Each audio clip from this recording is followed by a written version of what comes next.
Even with the new mood of the times, resistance and defiance, and sometimes hostility, made themselves known.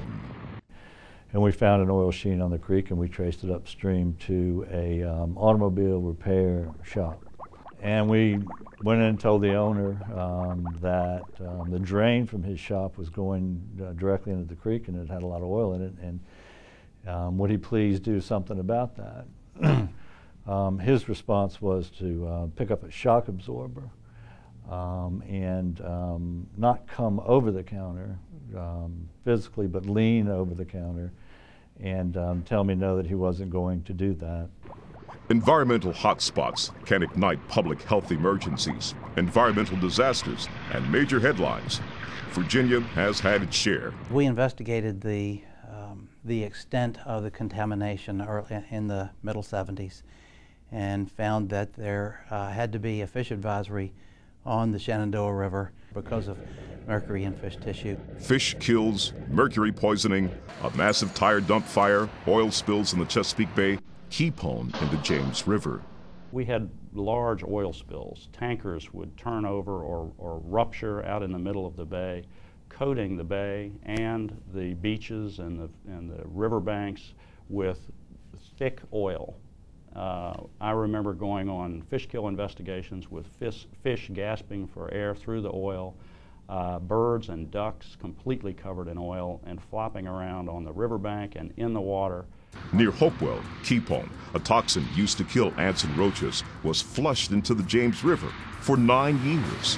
Keepone was a signal event, the largest pollution event in the history of the James River, probably Virginia altogether, until that time, and it was largely unnoticed until people started getting sick from acute exposures to it. It was an economic disaster not only for the Virginia commercial fishing industry, but it was an environmental disaster. It was an episode that caused, I think, people in Virginia to realize for the first time what could happen when things weren't done correctly.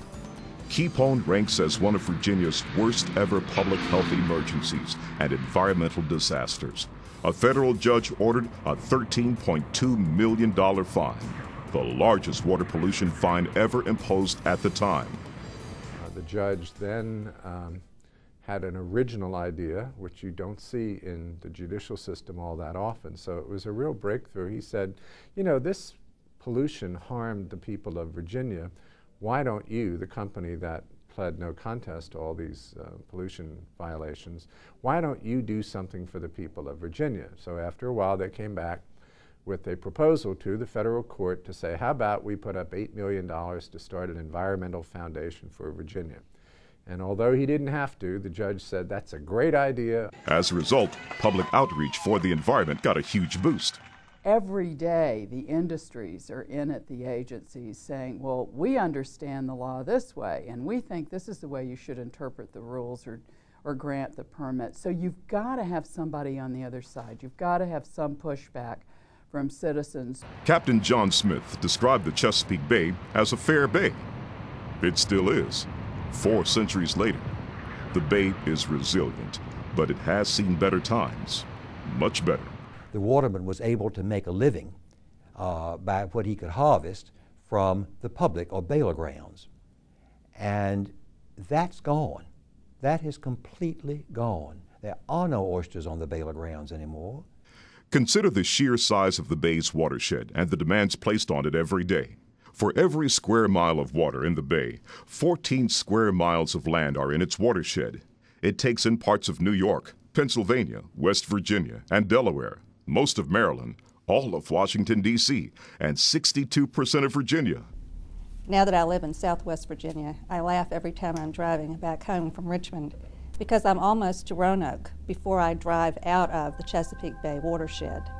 The watershed is home and workplace and playground to nearly 17 million people.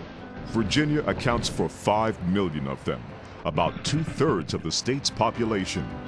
During the past 20 years, the bay's watershed has undergone a larger increase in population than any other coastal watershed in the United States.